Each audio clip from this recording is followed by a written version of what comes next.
In this short video, we're going to look at how to enable the Wave 1 early access features in your environment. So you might be saying, Dave, what is this early access that you talk about? And what this comes into play is Microsoft is doing 2 release waves each year with major updates happening to the Power Platform. And each time during that, they go through a series of processes from release to early access to production to opt-in to everyone gets it as it goes through the process of releasing that wave. Now, the current wave is 2020 Release Wave 1. There'll be another one later in the year, 2020 Release Wave 2.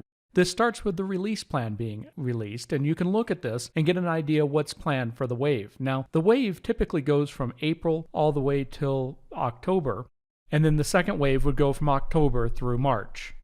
Have you looked at the release plan yet? If not, now's a good time to jump in and go to aka.ms/business apps release plan. Let's jump over there and take a look.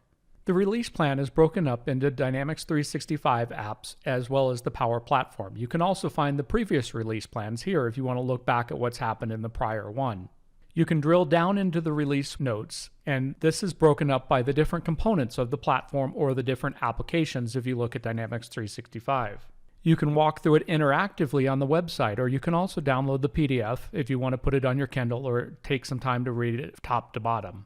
What I recommend doing is drilling into the sections that you want to particularly look at more details on. Specifically, I like to look at the what's new and what's planned because it gives you a high-level summary of what's there.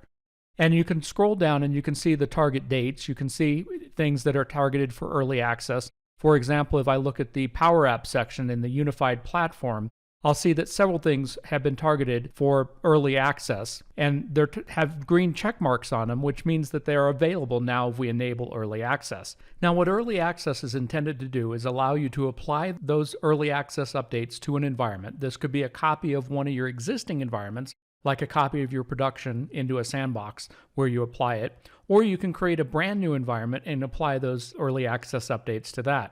Let's go ahead and jump in and see how we apply that. So I'm here in the Power Platform Admin Center at admin.powerplatform.microsoft.com, and I'm in the environment section, and I have my Wave 1 test environment that I created.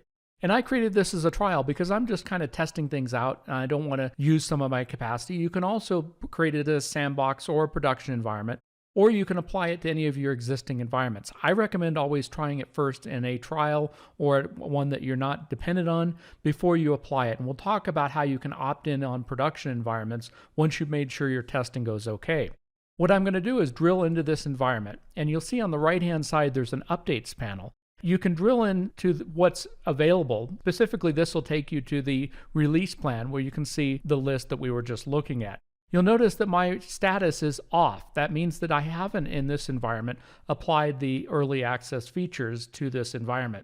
So I'm going to click Manage, and you'll notice that it'll tell me what it's going to update, that it'll update the Power Apps and Platform, as well as if I had sales, customer service, marketing apps in my environment, those would happen as well as part of it. Now, this particular environment does not have any of the Dynamics 365 apps, so it will run a little bit quicker than one that has the full suite of apps in it. Now, this is a one-way process, so that's why you want to make sure to do it in a test environment to start with, because it can't be undone. So we're going to go ahead and click Update Now. It'll ask you to confirm, and then it'll just sit there in the process of activating. And we're going to go ahead and let it do its activating, and we'll come back after it's done. Okay, we're back after the updates have been applied. It took about 15 minutes to apply it in this environment. What you'll see on the display after it's completed is you'll see that it is turned to on for the status, and you'll see that any of the components that are listed have the green check mark. And if there's any problems that are encountered, you'll see that indicated in the status below the progress, and you'll want to work with support to resolve those if it's one of your environments that you're not just testing in.